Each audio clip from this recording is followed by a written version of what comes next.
forward. Here we go.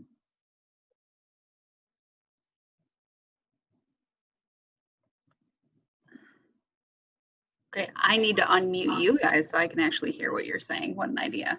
Okay. I think I did that. Yep. All right. Allie, we tried to follow along with you the other day, Mhm. and all of our screens seem to look different. Okay. So I'm going to try again today and see what maybe I was just doing something wrong, but we had a terrible time, and I tried a different computer. I tried my school computer even, and I still couldn't find what you were on. Okay. I did get that. Somebody else wasn't able to see the exact same thing that I was seeing.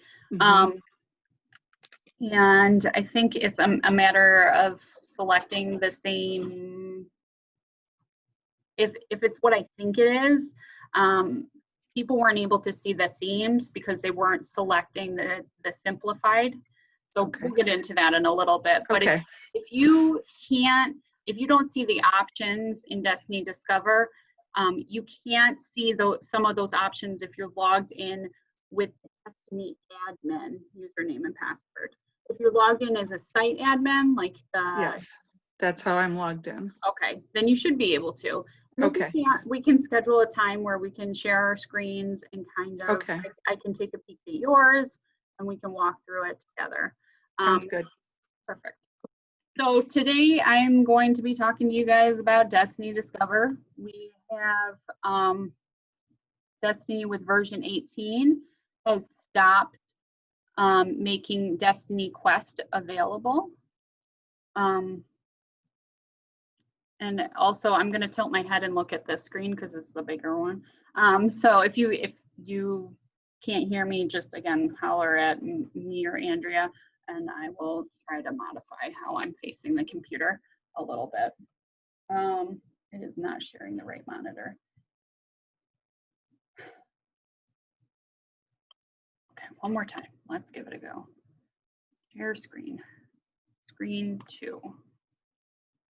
Share. What are you seeing, Andrea? Google? Okay, that's weird. Okay. Cool. All right, so I'm going to use Solvay as an example today. So there's a few things that you can do in Destiny Discover that you weren't able to do in Destiny Quest. Well, I'm going to try to touch on those. But the main thing is that the Destiny Quest was not ADA compliant, and Destiny Discover is. So you are becoming more compliant by using Destiny Discover. There are some features embedded in here that were not available with Destiny Quest. So I'll talk about those a little bit too. So I'm going to log in as my test account here. And if I come on over to the middle school, I can always go and browse Destiny Discover by clicking on Catalog and clicking on Destiny Discover. If you see just a second, it's going to pop me over to the Destiny Discover website.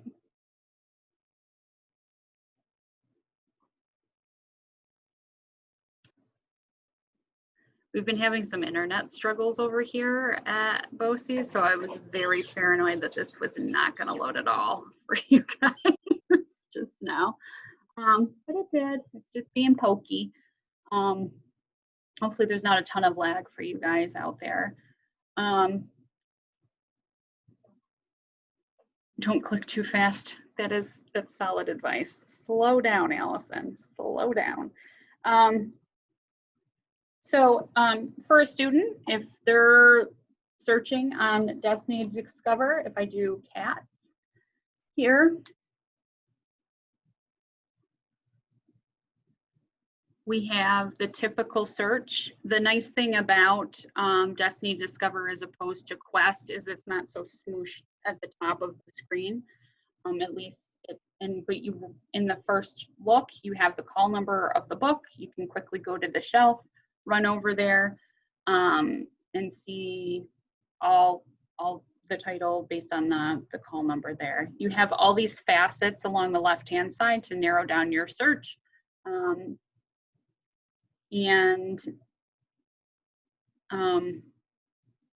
You do have the ability to add these books to lists that they're now calling collections. So the resource lists kind of went by the wayside in Quest and now are moved over to what they call collections. So we're going to get into those right now. It's another tab along the top of the student search, or your search even, or teachers. You can click on collections up here, and it's very similar to what the Britannica Launch Pack product is like. You can embed external websites, databases, database articles, PDFs, hyperlinks, all within what they call collections. So I know in the past, there was talk of using collections as a way to highlight all the resources on a Battle of the Book book. So they used a trailer from a book trailer on the title. They linked out to the Overdrive version of the title. They linked out to the item record of the title, the resources on teachingbooks.net. It's a nice way to put all your resources in one spot. So if you see, we're seeing right now, because of how I'm logged in as a site administrator, I'm seeing collections that were created by districts from all over the country. So anybody who uses Destiny has the option to share them widely. So this is the 6th grade ELA argument 2019. If we click on that one here, it's going to take us out to the collection. And if you see, there are titles that are actual physical copies within this person's collection. Look with the call numbers. We also link out to a web page. You can link out to individual ebooks, like I was saying before. And again, just web pages and titles for this particular assignment. So it might be a nice, if you have a teacher who does the same assignment year after year, and you pull together a group of titles, that might be a nice way to help students find those quickly in the future. And we are going to be offering on one of the remote Wednesdays an overview of Destiny Collections, where we go into a little bit more deeply on creating collections and what you can do in there. But again, there are some permissions around collections that you can state. I want my students to be able to create collections. I want them to be able to share collections. I want them to be able to view collections. You can really, on a very granular level, pick who sees what. So I'm going to actually go back one page here. And then if you have WebPath Express turned on, and I should have looked at somebody who bought WebPath Express, but if you have WebPath Express turned on and you click on websites here, you're going to get a list of websites that Follett has vetted and said are appropriate for children K through 5. And they kind of will just, again, be hyperlinks out to those individual websites if that's something that you have purchased as an add-on. Now, the other thing that you can have potentially turned on is something called OneSearch. And that's not a for-fee product. Everybody gets OneSearch standard with Destiny. So these, it looks like this librarian in particular has turned on the free resources from OneSearch. And they come over, and OneSearch exists in Quest and it exists in Destiny Classic. So if you just have those on, they'll show up everywhere. So we can go to, you know, this is the middle school. So let's say, you know, we're looking for I guess one file. You saw there was almost 17,000 results. Again, We just kind of configured it to go against that building's particular Gale account. So they're still getting, you're still getting collecting statistics on the Gale admin side of things for your individual school if we configure OneSearch for you properly. But again, you can click on that and be taken right out to Gale and linked to that article on allergen reducing cat food. It looks like actually that's just the, it's not the full text. So, I mean, I think you guys are probably going to teach students to be more savvy and using databases than Destiny allows, but Destiny is always looking to market it themselves as a one-stop shop for students to discover all sorts of different resources at the same time. So they're showing you databases, they're showing you the websites, they're showing you the e-materials, ebooks rather, and physical books. And then this one appears only in the standard version of the Destiny Discover Open Educational Resources. So Follett has partnered with the US Department of Education to help them curate a collection of open educational resources that they link out to. So again, this might be something for the upper level, and now I can't even remember who's on the call. So more upper level students. So maybe not for the people I'm looking at on my screen right now at the moment. Oh no, Wendy's on here. So you might, and Kim, you guys might want to explore the open, oh, and Christine and Leslie, yes, all upper level. Yeah, you might want to explore the open educational resources. No, I think it's interesting. I like the concept, again, that something would be so open and you know, updated in real time and all that stuff. It's very librarian-ish, right? Sharing those resources. So that does appear on the standard search. So you've heard me talk about standard and simplified, and basically those are just two looks of the same product. So Destiny Quest is showing you the same results. It's just a different spin to put over the website. So if you come to your hamburger on the left-hand side here, and you slide that out, and you click on admin,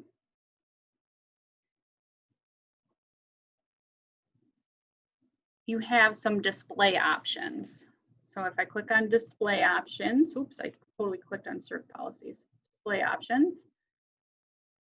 There's a drop down there. And if you click on versions and themes, you have the option to do either standard across the board or simplified across the board. Or again, at that granular level, you can say if they're logged in as a guest, I want them to see the standard. But when they log in as a student, I want them to see simplified. So if I click on, and again, it shows you, right, the recommendations. Simplified is K through 5, standard is 6 through 12. I know Heather Turner is using the space theme for her middle school, high school. She just thought it was fun, and that some of the, you know, it's nice and large, which I like because I like things big and in my face. So if I click on, again, let's just do it categorically so you can see it all at once. If you don't see, the only theme that's available for standard right now is this prime blue. So we're only going to see that in the dropdown because standard is selected. But the minute I flip it over to simplified, I can see it defaults to space. But I have a drop down now, and I have the option for this kids outside, and you can see a thumbnail of all these images here on the right.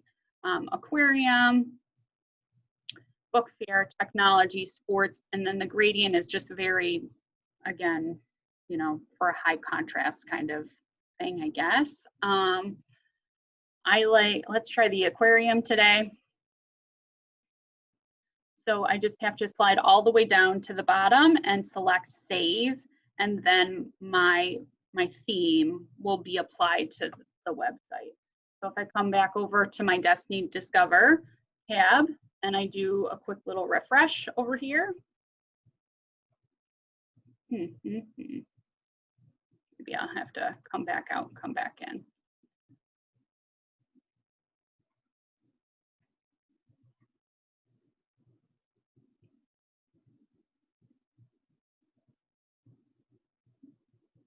You can see my aquarium theme here. The other thing, if you noticed, is when I clicked on Solvay Middle School's website just then, and I wasn't logged in, it automatically took me to Destiny Discover, even though I hadn't actually clicked on that link. So the way to do that, if you want to push everybody, I know that some people had immediately pushed people to Destiny Quest in the past instead of Destiny Classic. That's a setting within, actually you have to go back to Destiny Classic, which is just hilarious. But if you click on my hamburger again, and if I log in here,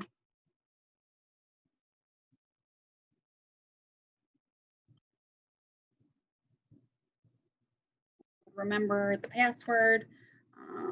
Let's go back.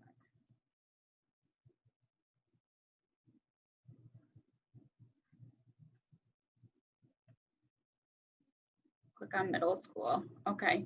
And if you want to direct everybody again to Destiny Discover, you would do that under admin, and then access levels. And then for that one, because I wanted to direct my guests there, guests is just anybody who's not logged in yet. I found guest, I scrolled all the way over to my pencil.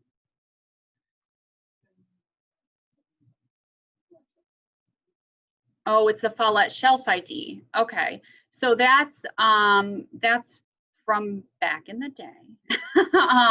So it's one of those things that the Follett Shelf must not be talking to Destiny properly. So we can talk with,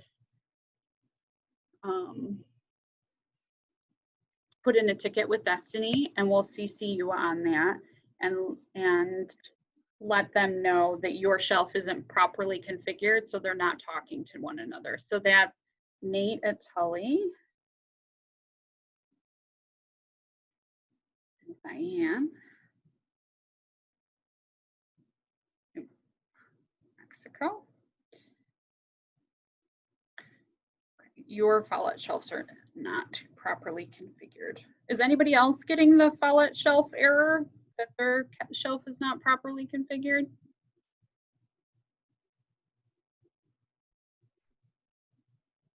No? Okay, you can always, if that's the error you get when you try to go to Destiny Discover, just let me know and we'll put in a ticket for you.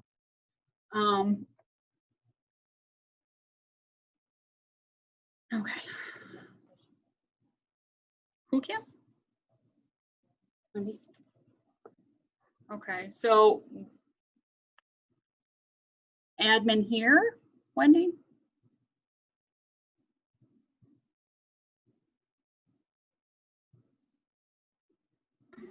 Yes, I'm thinking it might be a different.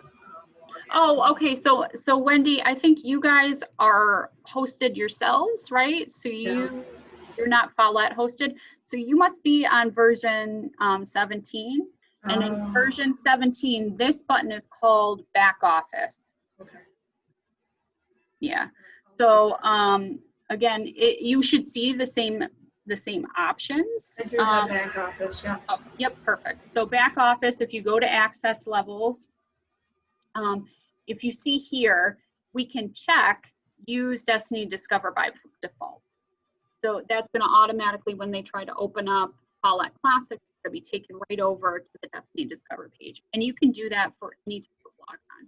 So if I want, when my teachers are logged in, I'm going to say teachers, my little pencil, I'm going to direct them. I'm going to direct them to use Destiny Discover by default. And again, I can just save. And that's always going to be on that library materials page because guests don't have all the other stuff.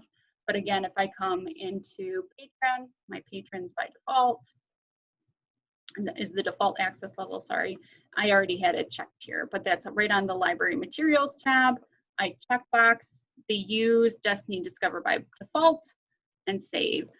I mean, I think you would probably want to do it for everybody but yourself because the circulation still happens over here in Destiny Classic.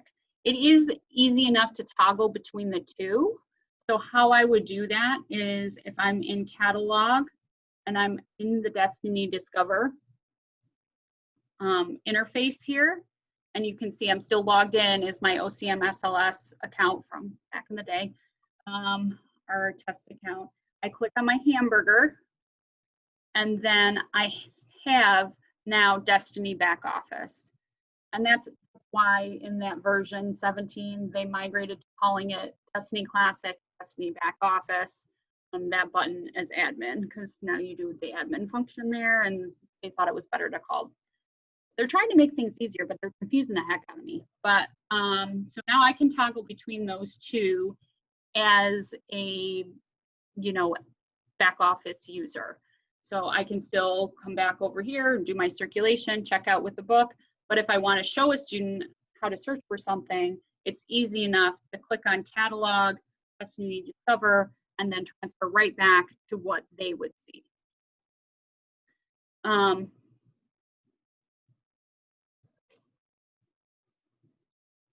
Oh, that's the other thing. There is a Chrome extension for Destiny Discover.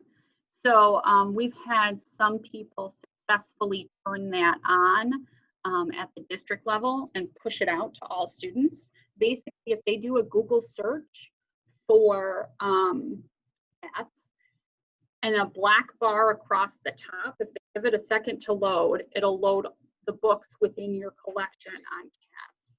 So it is cool. If they're a little click happy, they might not get it in time before they've clicked on that first hyperlink. If you give it just a second, those book jackets load right in. So yeah, it's right in the extension. If you search for Follett Destiny Discover, you can see it. The other nice thing is that they've created an app around this interface. So it's supposed to, you know, look very much like this on a mobile device. So you could have this same app installed on, you know, your Android or iOS device and run it as an OPAC in your stacks. Right now, it already works with the Android camera to circulate, like take the picture of the barcode and circulate to a patron. They're working on it for iOS. Yeah, so I'm gonna show you one other fun thing. And I'm just making sure I'm trying to be more organized this time so I don't miss anything. But if I do cats here, you can see now that I'm in the simplified interface, I've lost that last little tab that says open educational resources. So that's one of the differences between the simplified and the standard version. But on my cat here, I mean, how cute is that? It just flipped right around and gave me the call number for the student. I can click on more details and it's going to open up a little light box that gives me, again, just the full 520 and then the call number again. You do, if your students are allowed to review your titles in the OPAC, you can do that right from this interface still. And then if I was going to add it to a collection, I have the capacity to do that here.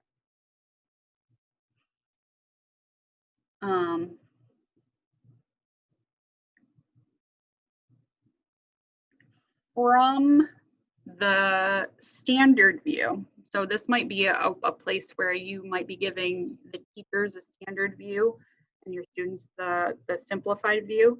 The standard view allows you to create QR codes for individual titles. So if you wanted, and for whatever reason, to use a QR code to direct students to an individual title, you could do that from the simplified version, or sorry, standard version, standard. And also in the standard version, there's the ability to do a permalink. So I'll loop back to that and show you guys how you get to that in the individual bibliographic record when you're pulling up in the OPAC. But again, we still have these facets nice and large in the simplified search. Let's see.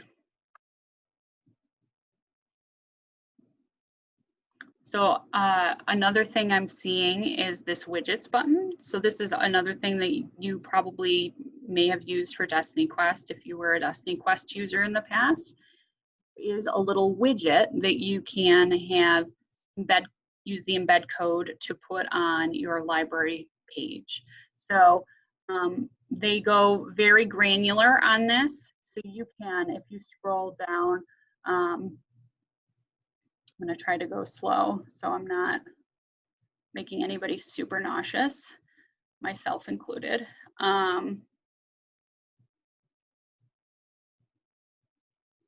So if you were going to use this, and you can customize the code here, that box, you know, that box size. Let's say I want to link to only the digital resources, only my ebooks. I could change it to that. And now this is what it will look like, and just copy that iframe into whether it's 10edit or a Wix or a Weebly. You have the capacity to put it on that page. And when they're clicking or entering the search term, they're only searching the digital resources and going to be taken directly to Destiny Discover with those for ebooks about cats, let's say, again. So that's the widget factory there. You have all those different color options. It's cute. I like it. Let's see if I can actually close this and go back. I don't know why this button, it didn't work for me on Tuesday either. So I knew it was a wish and a prayer. But that's another thing that's available to you, those widgets. The other thing that's in the admin that I talked about a little bit is the control for the collections. So if you click on collection policy, it's this huge matrix and you get to pick everything for every level. It's kind of funny to me that you have all these descriptors for roles, because in your back office, if you noticed from Solvay Middle School's back office, they only had like 6 of these. But then over on this side, there's listings of other access levels. So I would follow what you call your students' access levels in back office rather than how it appears here. So I wouldn't be so concerned about learner if you don't have a learner designation as an access level. For Solvay, they had a student access level. So I'm saying that they can create a private collection. They can't make it visible to anyone else. And then they can view collections created only at the middle school. I don't want them to see things out in the public. I don't want, so if I uncheck that, I only want them to see middle school collections from their middle school. We unchecked the featured collections. The nice thing for if you give teachers access for seeing public collections, they have the ability to make a copy of the collection and adapt it to suit their needs. So again, when we get into collections a little bit more, that might be something interesting to look into. Any questions so far? I know I've talked for 31 minutes. Whoops.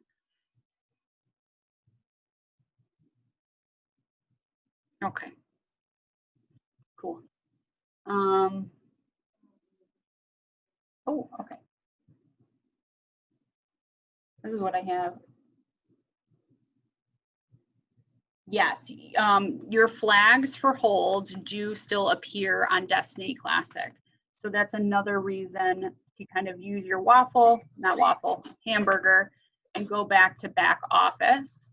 The flags only really appear here, new messages read. So if I was to do, I don't know, I know like for Leslie and North Syracuse and Christine, they're very heavy using, I gotta stop clicking this one. They're very heavy using the ILL function between buildings. So that's another reason that I would make my own personal, admin logon stay at Destiny Classic, or Destiny Back Office as they call it now. Sure. It's funny because like they let you modify the access levels here a little bit, but these are also things that actually, I take it back. This is another feature that they just added in version 18, and I have not figured it out yet. But the students can upload review videos. So again, that might be an interesting project for library class, uploading some reviews. But it's right now, the way it is, you still have to approve those videos, which makes complete sense. But that is something that you can do. So we can probably maybe touch on that in the more in-depth collections webinar. I'm thinking. Okay, you know what? I'm going to flip it back to the standard view so that I can just show. Oh, no, I need to talk about ribbons. I'm so silly. Okay, so I tried to be more organized. It did not work. I'm trying. So the featured content is how you get the web page to look the way it does. So you have those ribbons of information on the page we just looked at. Here, let's go to Solvay. We can take a peek.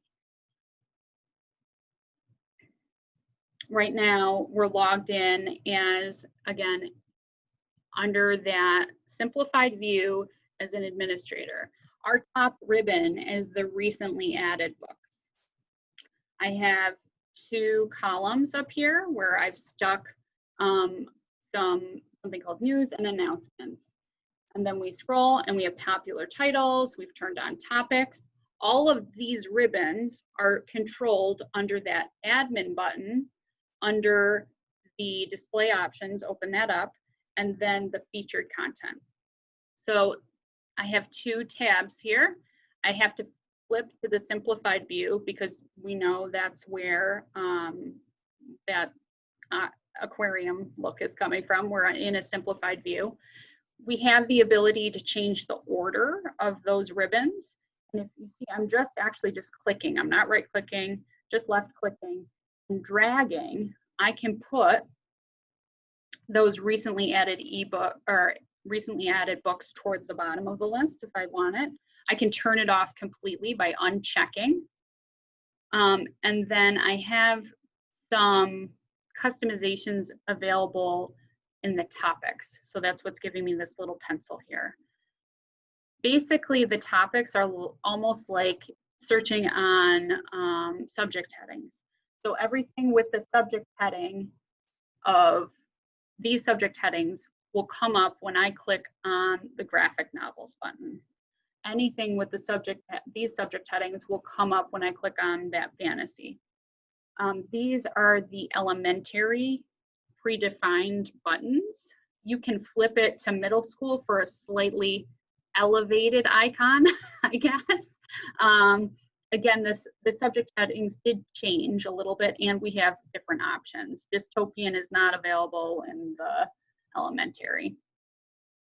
You also have the ability to do a custom topic. So if you are using, let's say, the modules, you've added a 690 for your modules, and that's how you're tracking them in the OPAC, you could add a blank topic for the module and add those search terms and be able to pull them up that way. So, I mean, another alternative, collections, you could also do the same thing through collections. But if you wanted the teacher to very easily be able to go in and click on those topic walls, that might be something, another interesting way to create something. So I would be just adding the blank topic. I can create an icon. Canva is my favorite. I'm sure you guys are all also fans. Upload an image right from my computer if I select on the icon. They have those stock ones, or if I click on this tab here, upload an icon, choose a file, 110 and 110. I almost said 120. How wrong. Then I accept, and it would be in there. And again, I'm just adding keywords or subjects or a sublocation. So if you wanted to highlight a specific collection, let's say you have poetry for Poetry Month, you could, and you have it all in one a sublocation, you could highlight the sublocation. It does do the sublocations as a drop-down menu because we know those are predefined. But the headings are just kind of, you type in what matches those 650s. So that's that ribbon there, those topic ribbons. And if I use my breadcrumbs, I can go back to my featured content and see those ribbons again. Again, these are some predefined things that they just add by default. If you don't, this, for example, Solvay Middle School has not purchased any Lightbox titles. If we come over here, we're not going to get a blank ribbon that says Lightbox. It's just not going to generate it. So don't worry about that if you don't purchase Lightbox titles. And the one thing that I meant to look up is how to remove your equipment from this, because your Chromebooks are basically always going to be the popular title, right?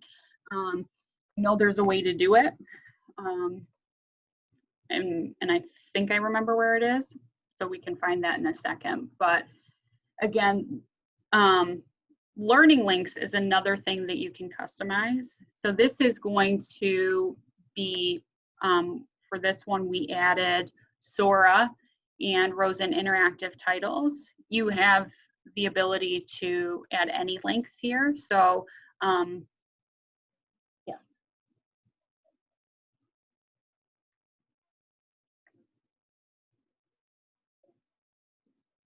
Oh, that's there. Yeah, for sure. So we had a question about what version of Destiny you might have.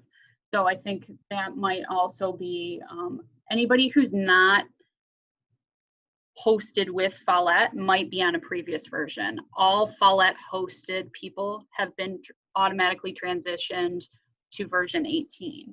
But if you're in Destiny Discover, I guess you can't see it from here. But if we hop back to Destiny Classic, again, back office, right in the footer here, I can see that Solvay is on version 18. Your version, and it might be 17.5, it might be 17. If we actually click right on this Follett Solutions, you can see version 18 more clearly there. Oh, that far back. Interesting. Yeah, so we could work on possibly moving you guys up. That would be okay. All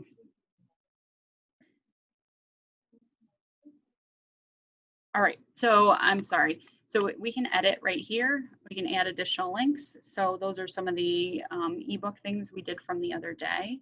Basically, we went in and we added a link. Again, I think it's the same size icon, and we do have a folder of icons available on Google Drive that Marina created. It's just the display name. Yes, correct. That would be version 15, Wendy. So display name, link to the URL and any additional description. So let's say I just, you know, I'm only going to use Sora for my upcoming unit. Use it all the time. But let's say I could potentially hide it and again hit done, and then that will hide it from that ribbon, that links ribbon. So if you, I mean, you could have a bunch of resources going and be really targeted. You know, I only show this resource during Black History Month. I only show this resource during Women's History Month, and then hide them throughout the school year.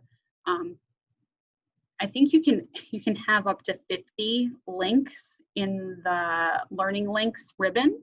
So, you know, you can really go gung-ho for it. So I'm going to cancel this out.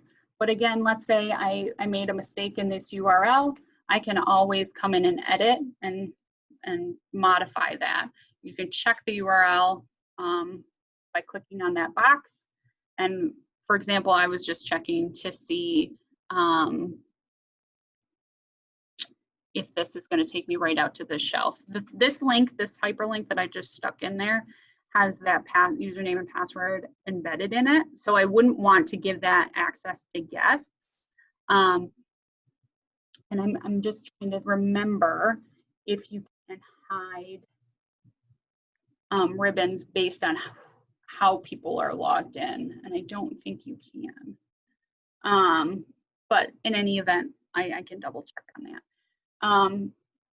So right now I have this structure here, column A, column B, and you saw how that looked on my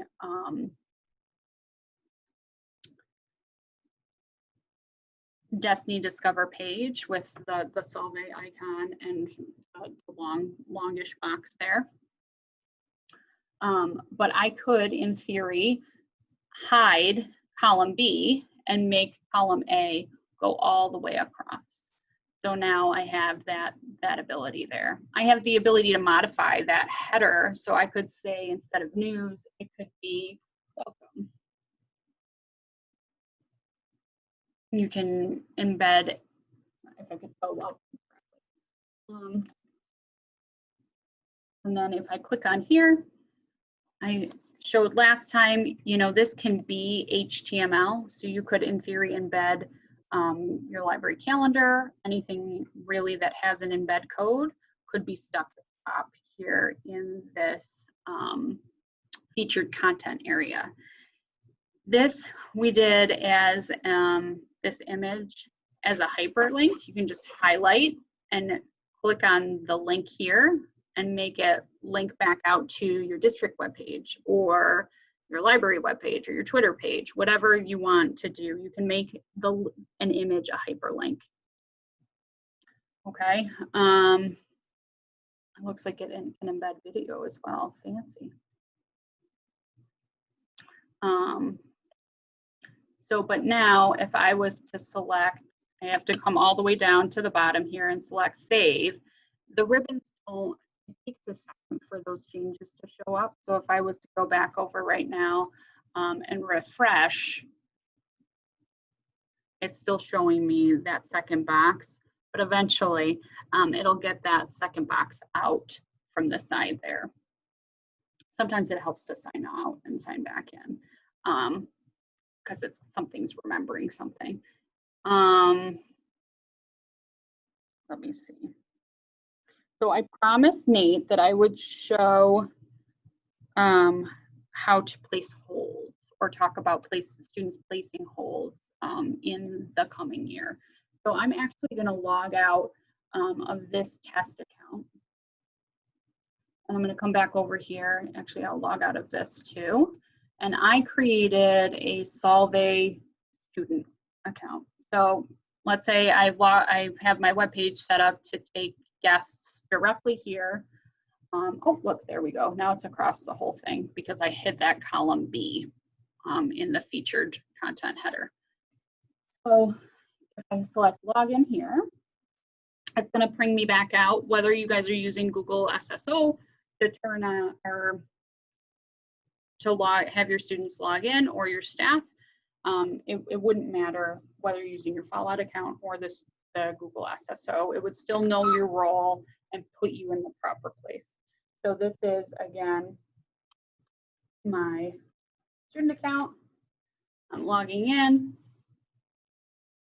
It's taking me to that interface, same interface, because we selected that students should be automatically taken to Destiny Discover.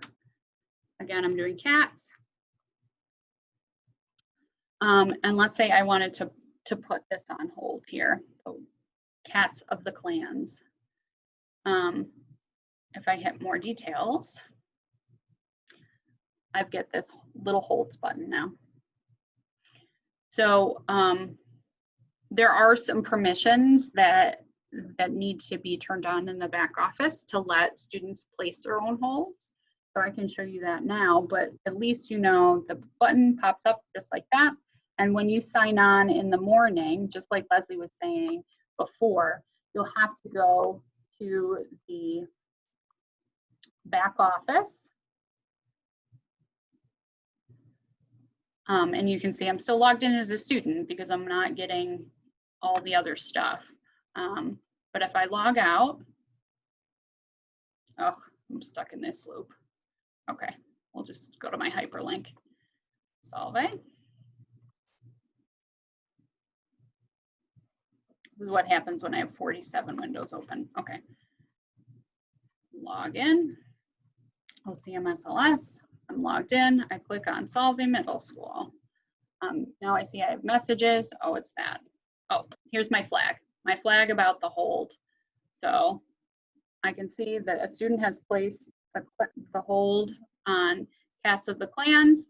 I can go over and just grab the copy from the shelf. I can print this off as like a shelf list to go pull holds.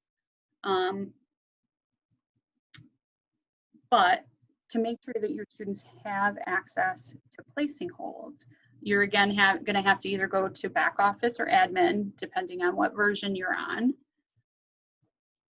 Go under admin or back office, and then again, it's under access levels.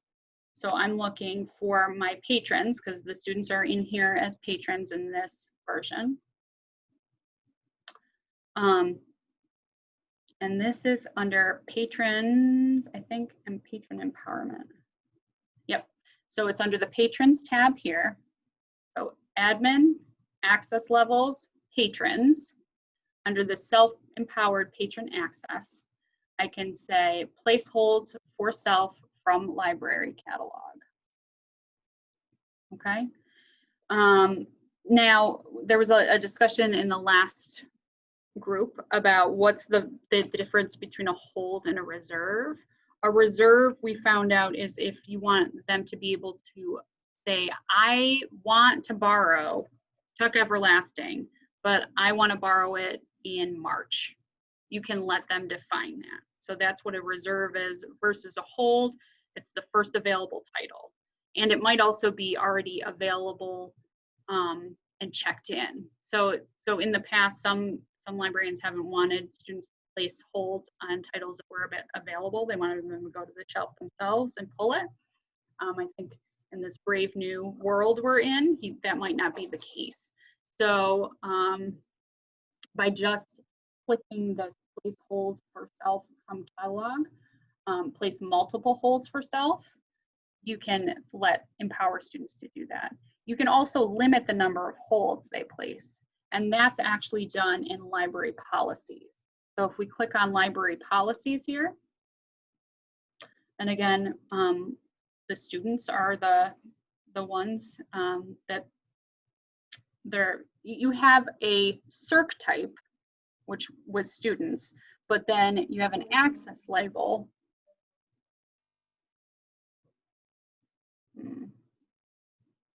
These ones, Kelly, didn't look like this? No, they did not.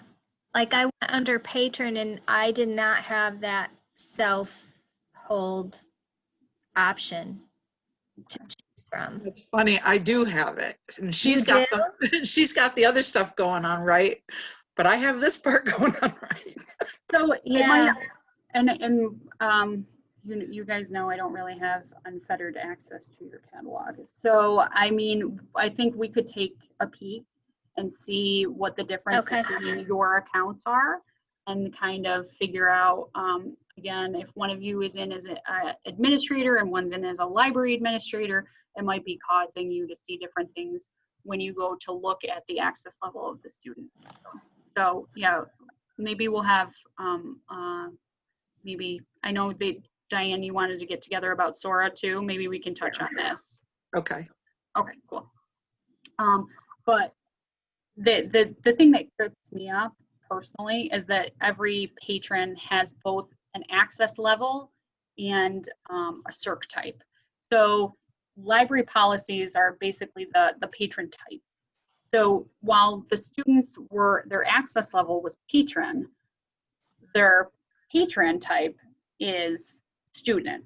So if we come in here and we look at the students, we can click on the pencil and we can say, you know what, I don't want them placing 4 holds at a time. Let's only go with 2.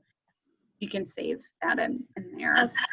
Okay, it might be because my students had 0 holds allowed. Mhm. So I'm gonna see if it changes if I change that. That's smart. That's a good point. If you allow 0, then you wouldn't even see that button. So it might be that. So yeah, if we just save that, that'll update it. If they try to place a 3rd hold, they're gonna get an error. You can always override it from the back end. Like if they come up to you and they want to place that 3rd hold, you'll be able to place the 3rd hold. They just won't be able to do it from the OPAC. So I think, and I think, I'm trying to think who is using what authentication method. I think Katie's using Google and so is Kim. Leslie and Christine are using LDAP right now, but we're talking about potentially maybe moving your students to Google if so. I know Christine, you'd emailed me about how they get in, and then we can talk more about that too. And then Homer, I think, yeah, Karen, I think people wanted to go towards Google, but we were getting a little bit of pushback from the tech department. So that is always the sticky wicket. But Follett is Ed Law 2D compliant. So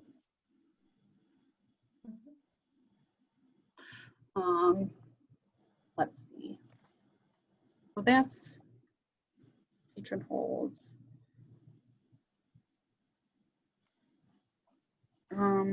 I think that's all I wanted to cover with you guys at the moment. Do you have any other questions or something you want me to slow down and show again? Oh, Nate, let's talk about how it enables students to create accounts. Yeah, I think by default, we tend to turn that off. But there is a capacity to let students generate their own usernames and passwords at the top level. So if that's something you would want to turn on, I think it has to be done from Destiny admin. Right now, everybody that we upload patrons for, we at least have a username of some sort being imported from SchoolTool. Typically, we try to use something resembling the email address or like the first initial last name. And then we have the capacity to, like, this is something we were talking about with North Syracuse as well. We can bulk or insert a like how we do for Overdrive. Before we were setting up Overdrive for everybody with Google SSO, we had made everybody's password for Overdrive books just for ease of use. We could, in the back end, when we're importing your SchoolTool file, create a universal password of like books for your users. So that's an alternative too. Bless you, Kelly. Thank you.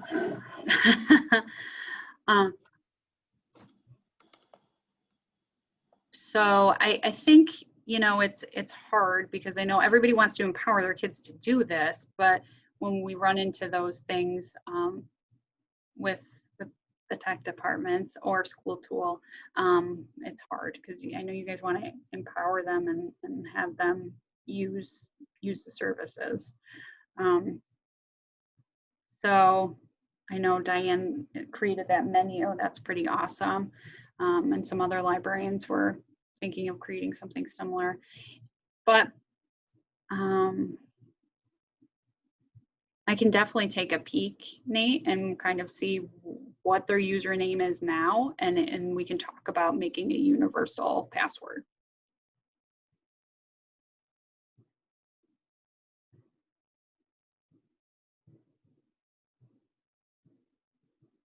Yeah, so when we import, when we import the students from School Tool, we don't leave the username blank.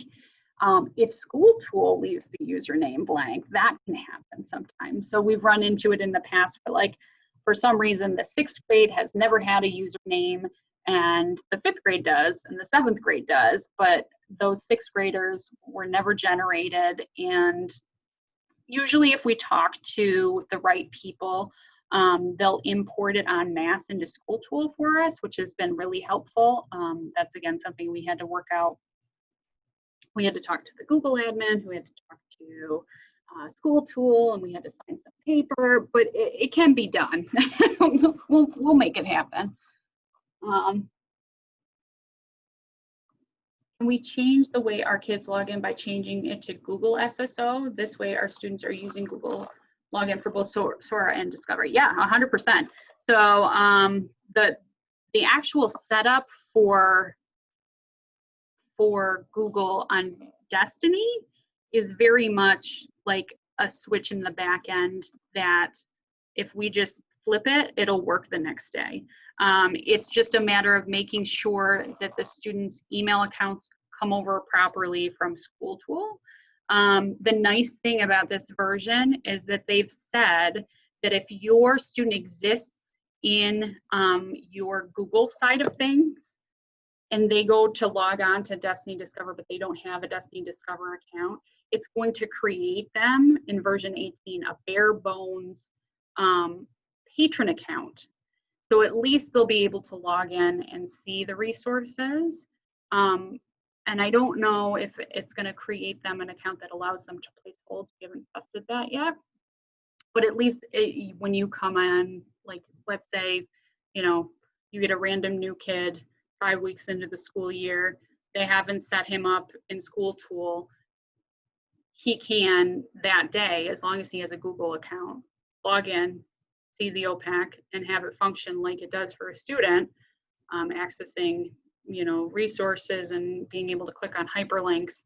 And then the next day when School Tool brings him in, because we have those automatic import processes in place, they should be added.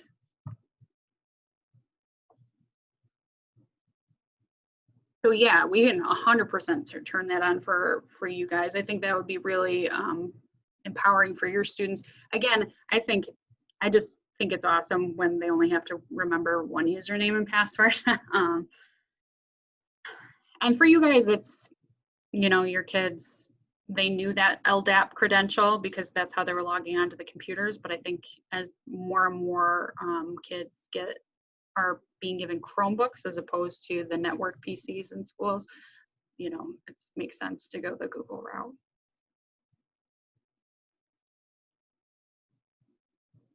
Okay.